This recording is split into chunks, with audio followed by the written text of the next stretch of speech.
Bien, te saludo nuevamente a través de este video. Gracias por recibirme en tu casa, en tu oficina. Esto es para que leamos menos. Sé que a veces hablo un poquito rápido, pero es por cuestiones de espacio en la red, porque los conceptos son mucho, porque quiero compartir mucho contigo. Y bueno, vamos a empezar. Este filme es para diferenciar lengua, lenguaje y pensamiento. Vamos a mirar desde esta óptica, desde este seminario al lenguaje como una función biológica. A veces cuando hablamos de discapacidad no nos gusta mucho esta parte de función biológica porque se crea distingo y tenemos que aprender a que hay diferencias naturales, ¿no? Hombre, mujer, niño, hay condiciones en salud como puede ser una mujer embarazada, como puede ser la infancia o la vejez. Hay enfermedades y yo quiero que la discapacidad la podamos arrastrar conceptualmente a una condición en salud. Pero la discapacidad está siendo hoy un motivo de vulnerabilidad relacional. No me relaciono contigo porque esa condición biológica, nos guste o no, hace distingo. Yo genero ese distingo. A veces hay diferencias sociales que generan distingo a través del estigma. Pero lo que vamos a ver esas diferencias entre lenguaje, vamos a entenderlo como la función biológica que se encuentra del lado izquierdo de nuestro cerebro y donde está el analizador sinestésico motor auditivo, donde está la memoria de los labios, y cuando yo haga referencia al lenguaje, vamos para allá, a la función biológica. Cuando haga referencia a la lengua, vamos a hablar ya sea de español, que eso es bien importante, o de lengua de señas. Si hablamos de español, vamos a ver si es español oral, si es español escrito, pero si es español escrito, tendremos que ver si el proceso es de lectura o de escritura. Entonces yo a veces podré ser un poco puntual cuando usted me pregunte, oye, Leo, fíjate que en español, ok, puntualízame más, es escrito, oral, en proceso de escritura, ¿no? O en proceso de lectura. Y cuando hablemos de lengua de señas, es eso, lengua de señas mexicana. Es complicado pensar que alguien puede enseñar a leer a través de señar, porque aunque aquí ya está el bilingüismo formado de alguna manera, no en el niño sordo. Hay que tener cuidado con eso y lo podemos discutir también. Lo que sí es bien importante puntualizar es que es posible tener procesos de lectura sin sonidos o sin la totalidad de los sonidos. Nosotros podemos generar un código lingüístico a través de las formas de las letras, generando conceptos y esa imagen. Y es bien interesante porque nosotros leemos por experiencia, no leemos por el contexto que se nos pide acá. Nosotros leemos de acuerdo a lo que hemos vivido. Y el otro proceso que quiero compartir contigo son los procesos lógicos no verbales. Y a veces me gusta armar este juguete porque es bien interesante cómo llegamos a procesos de mecanización. Y voy a llegar a esto, ahora verás. El asunto, insisto, cuando hablamos de lengua de señas y cuando hablamos de español, sí soy muy estricto en esta parte porque tenemos que empezar a elevar el nivel conceptual. Es decir, el que yo sea señante, sí, con todo cariño y todo respeto lo digo, vamos a poner un poco, no a prueba, pero sí vamos a poner un poco, pues sí, seamos claros, vamos a poner a prueba qué tan buen señante eres, ¿no? Porque de eso depende que el chico sea o no buen señante, y sobre todo qué conceptos él pueda tener en su mente, por un lado. Y la lengua de señas resuelve el 90% del asunto, pero no podemos llegar a procesos de mecanización, que es lo que quiero puntualizar ahora. El que un niño hable no quiere decir que le va a ir bien en la escuela, y hable en entendido señante.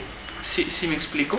El que un niño tenga buenos conceptos en lengua de señas no necesariamente va a hacer que tenga éxito, digámoslo así, en la parte del colegio. Nosotros como educadores en general tenemos que observar mucho cómo es la propia gramática en español. Yo soy como muy insistente también en esa parte. El que nosotros sepamos cómo es nuestra gramática nos da la posibilidad de enseñarla, y eso es fundamental. Un poco así también en lengua de señas, aunque son incipientes los estudios en lengua de señas, eso también resulta de interés, cómo generalmente enseñamos lengua de señas desde la pragmática, desde cómo se utiliza la lengua, y entonces empezamos a decir, esto es aceptar, esto es mamá, esto es papá, esto es concepto, y en fin, empezamos a generar lengua de señas desde la parte pragmática, y no está mal, al contrario, creo que es bastante bueno el que nosotros podamos generar la enseñanza de la lengua. Pero ojo, nosotros como adultos ya tenemos desarrollada una primera lengua, ¿okay? Entonces podemos comparar esto en mi lengua se dice de tal o cual manera y en lengua de señas hay que decirlo de manera tal. Esto no ocurre en el cerebro de un niño, entonces hay que tener, pues yo digo como sí precaución en el sentido en cómo estamos enseñando, porque estamos inseminando la lengua. Estamos entrando en ese proceso que el niño nombre y construya el mundo, y eso es sumamente necesario. Entonces hay que tener mucho cuidado con los procesos de mecanización, porque cuando estamos en un proceso de mecanización, de pronto es como nosotros cuando leemos, insisto, entramos a un proceso de mecanización y ocurre que no estamos entendiendo realmente lo que se nos está pidiendo en ese texto, y eso es sumamente necesario. Yo te invito a que hagas la siguiente prueba. Tú toma cualquier libro y si tapas la mitad del párrafo, trata de leer cuando está tapada la mitad de la letra y cuando está tapada la parte de puntos de acentuación, y te vas a dar cuenta que cuesta bastante trabajo de pronto el que podamos leer, o sea, decir, bueno, ¿por qué ahora de pronto no estoy pudiendo leer? Porque entramos en un proceso de mecanización. Entonces, a mí me resulta de mucho interés el pensar que tenemos que generar procesos creativos. Si bien es cierto, tenemos que generar bases, tenemos que generar reglas de orden, por llamarlo así, si es permisible de alguna manera, pero no podemos coartar el proceso como lo coartaron un poco con nosotros. Haz de cuenta, nosotros yo creo firmemente en que los niños tienen el poder de imaginar porque crean mundos sin experiencia, porque son muy chicos, ¿no? Entonces sí se permiten el poder imaginar y sí se permiten el poder crear, digamos, mundos posibles o realidades, porque la experiencia es poca. ¿A qué voy? Lo que nosotros tenemos que hacer, y es bien importante, es tener la claridad, y empiezo a cerrar este filme con eso. Tenemos que tener la claridad de qué es lo que estamos haciendo, qué es realmente lo que estoy esperando de la persona sorda en cuanto a que me conteste o en cuanto a que elabore, porque tenemos que tener en cuenta mucho sus contextos sociales, ¿no? Cómo es que ha crecido, cómo es que ha nacido, sus procesos educativos y sobre todo esos procesos de mecanización que a veces maravillan. Cuando uno arma este juguete pareciera que es inteligente, pero no es cierto, uno es obediente. Sigue una consecución de pasos porque aquí no hay un proceso realmente creativo, hay un proceso mecánico y de memorización. Entonces, cuando estamos frente a los sordos a veces idolatramos demasiado y eso es estigma a la discapacidad. Tenemos que puntualizar bien las diferencias para poder ayudar sin generar distingo. Entonces, sembremos procesos creativos, ¿no? Cuando nosotros hablemos, no solo preocupémonos por que se nos entienda, sino preocupémonos por realmente entender qué nos están diciendo, no únicamente en un proceso de mecanización o en un proceso de experiencia, sino en un proceso de contexto. ¿Qué me quiere decir?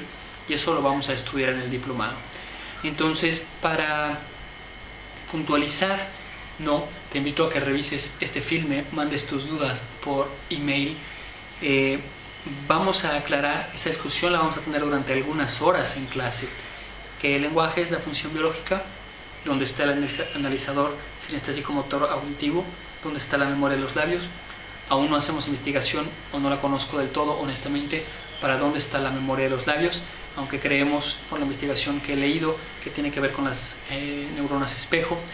Tenemos que, cuando hablemos de lengua, voy a preguntarle a usted, ¿es lengua de señas o es español? Si es español, ¿está usted haciendo referencia a lengua oral, lengua escrita? Y si está haciendo referencia a lengua escrita, ¿está haciendo referencia al proceso de escribir o al proceso de leer?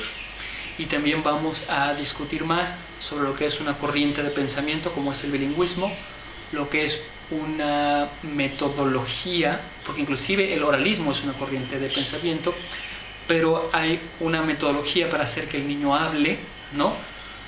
El proceso de lengua de señas va más hacia la adquisición porque se expone al niño, no es tanto una metodología, tampoco es un proceso de enseñanza, las líneas son muy tenues, pero también puede ser una corriente de pensamiento el asunto que los niños señen y que no hablen, o que hablen y no señen, o que tengan comunicación total, o esas, no, tenemos que hablarlo un poquito más en clase, cuáles serían las diferencias, y te pido un poquito que lo vayas elaborando, que vayas elaborando tu propio concepto de lenguaje, que vayas elaborando tu propio concepto de lengua, que vayas elaborando ese concepto que entiendes tú por lengua de señas, que entiendes por español oral y sus formas, que entiendes tú por corriente de pensamiento, que entiendes por metodología y que entiendes por un proceso de enseñanza-aprendizaje o de adquisición. Adquisición, el niño está expuesto. Aprendizaje, hay como una interacción, como lo estamos haciendo ahora. ¿Ok? Dejo el filme aquí por condiciones de espacio. Siéntete en toda confianza de mandar información a mi correo electrónico y vamos a discutir esto bastante más en clase. ¿Ok? Muchas gracias.